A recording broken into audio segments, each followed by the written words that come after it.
Welcome to Life Inside,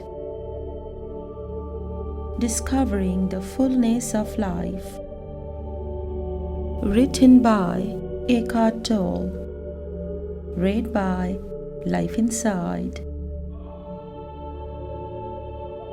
Eckhart Tolle states, I recently received a very good question about how to reconcile asking for something and allowing what is.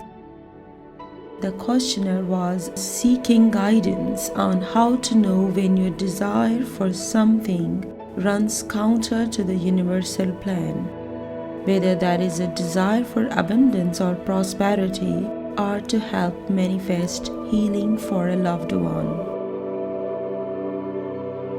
Let's start with prosperity. If you want more prosperity, asking is not the right approach, because that implies that you don't have it.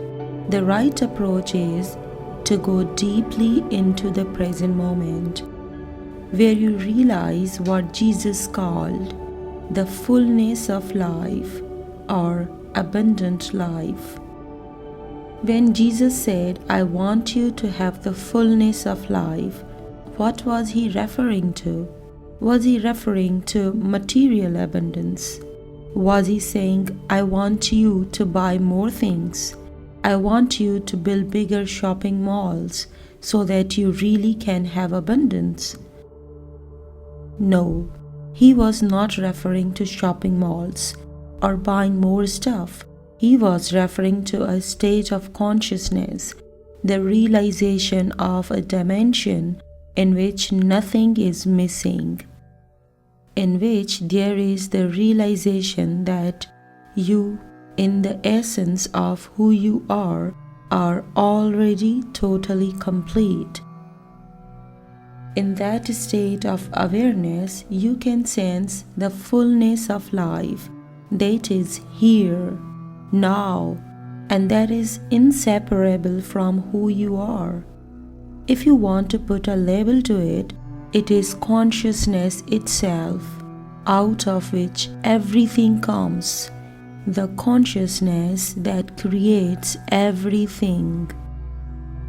I am referring now to primordial consciousness in its original state, before the universe came into being. What was there before the Big Bang?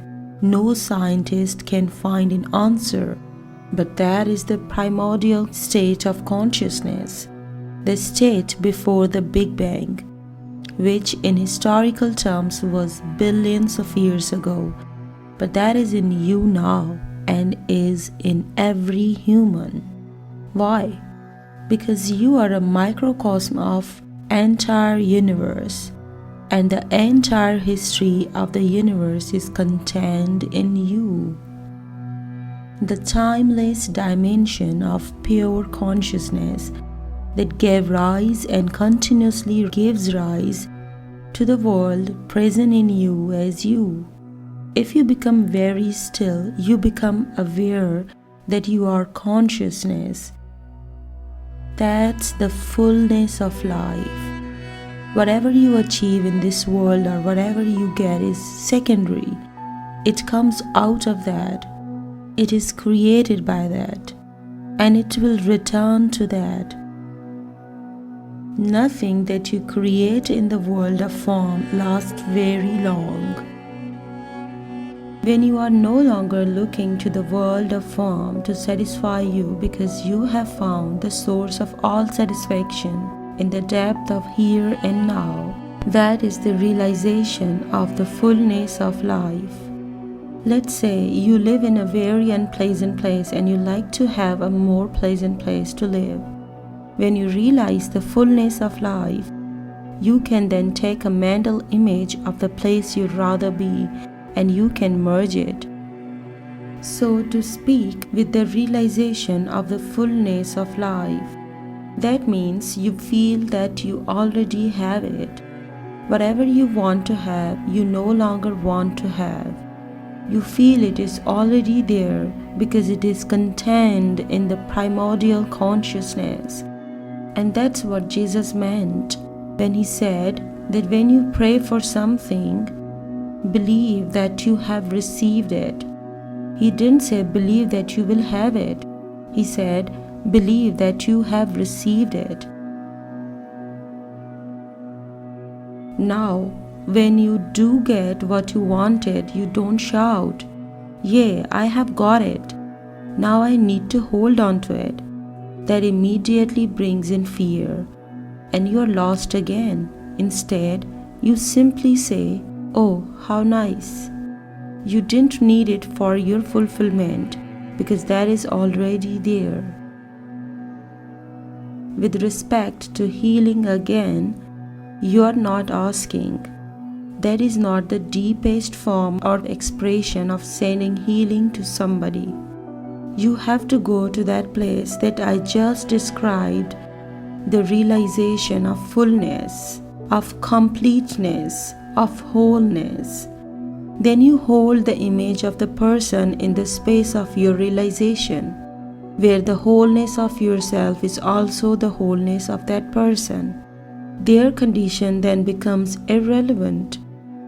When you bring the image of this person into the realization of wholeness within yourself, you are basically affirming beyond concept and words that this person is already whole and complete and healed at the level where no healing is necessary. Because at that level, the person is whole. And then, if healing is appropriate, that person may experience healing. But you didn't ask for it.